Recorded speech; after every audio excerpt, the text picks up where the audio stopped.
Chen Zhi, a man with casinos, luxury yachts, and political access.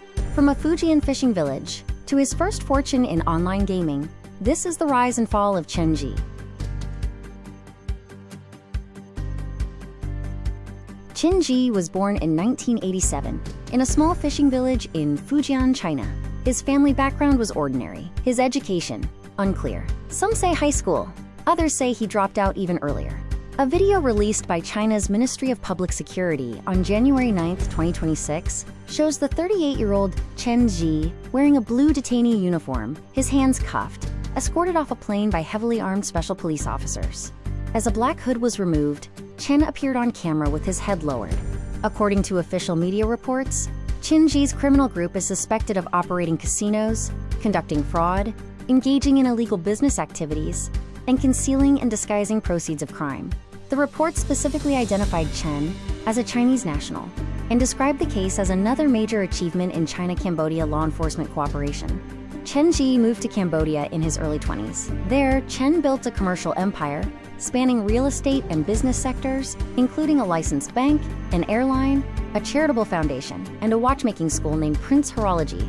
In 2022, Cambodian Prime Minister Hun Sen presented gemstone watches designed and assembled by the school to multiple world leaders, including former US President Joe Biden at the ASEAN Summit. During the same period, Chen Zhi acquired large numbers of luxury properties in London and Singapore, living an extravagant lifestyle. The turning point came in October 2025. US authorities accused Chen of controlling a criminal network spanning more than 30 countries, engaged in fraud and money laundering. That same month, the US Department of Justice seized 127,000 bitcoins linked to Chen, while the United Kingdom froze multiple properties in London and other UK-based assets under his name. People who had worked with Chen Zhi described him as humble and polite, calm and composed, restrained in action. Yet the true source of his wealth remained difficult to trace. DW Capital, which managed Chen Zhi's private investments, was licensed in Singapore, portrayed him as a young business prodigy who assisted his father with family business in Shenzhen during the 1980s, and whose own ventures began with an internet cafe and arcade in Fuzhou. Chinese media joked that if this were true, Chen Zhi would have entered business at the age of 3. His educational background is also unclear. Media news cited locals saying he completed high school, while prominent self-media outlet quoted his classmates saying he dropped out in the second year of junior middle school. What is clear is that his early rise was closely linked to internet cafes. Multiple media outlets reported that Chen Zhi spent years frequenting internet cafes and entered business through gaming-related gray industries. Around 2011, Chen Zhi relocated to Cambodia, coinciding with the beginning of a real estate speculation boom. According to the BBC, vast tracts of land were expropriated by powerful figures with strong political ties, as large volumes of Chinese capital poured in and new casinos, luxury hotels, and residential projects rapidly emerged. Chen formally established the Prince Group in 2015, investing massive sums into projects in Phnom Penh and Sihanoukville at astonishing speed. However, the sources of funding for these projects remained unclear. Multiple media investigations believe that related illegal activities may have begun even before the Prince Group's formal establishment.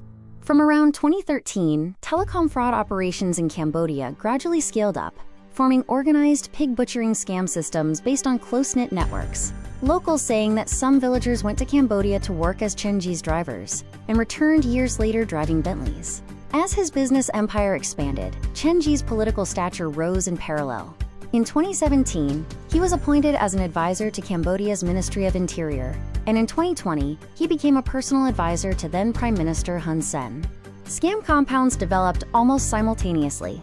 US Department of Justice indictments state that from 2015 onward, Chen Zhi built at least 10 scam centers in Cambodia. Thousands of cross-border job seekers were trafficked into enclosed compounds and forced, under violence and coercion, to carry out large-scale online scams. In pig butchering scams, fraudsters posed as investment advisors or romantic partners, gradually building trust and emotional attachment before extracting money from victims. The growing number of Chinese victims drew Beijing's attention. However, Chen himself was never formally charged in any cases. As Chen Zhi shifted his scam targets from China toward Europe and the United States, the scale of the crimes expanded further. As per media reports, FBI data shows that in 2024, the United States received nearly 860,000 fraud complaints, with losses rising 33% year-on-year to more than 16.6 billion United States dollars. In 2025, the U.S. Treasury seized 127,000 bitcoins linked to Chen Zhi. At the start of 2026, China successfully extradited him back to the country from Cambodia, prompting public jokes. The Bitcoin went to the US. The man stayed with Beijing. China's move was aimed at preventing Chen Zhi from being extradited to the United States, a decision involving highly sensitive political considerations. What will happen to Chen Zhi and the others involved?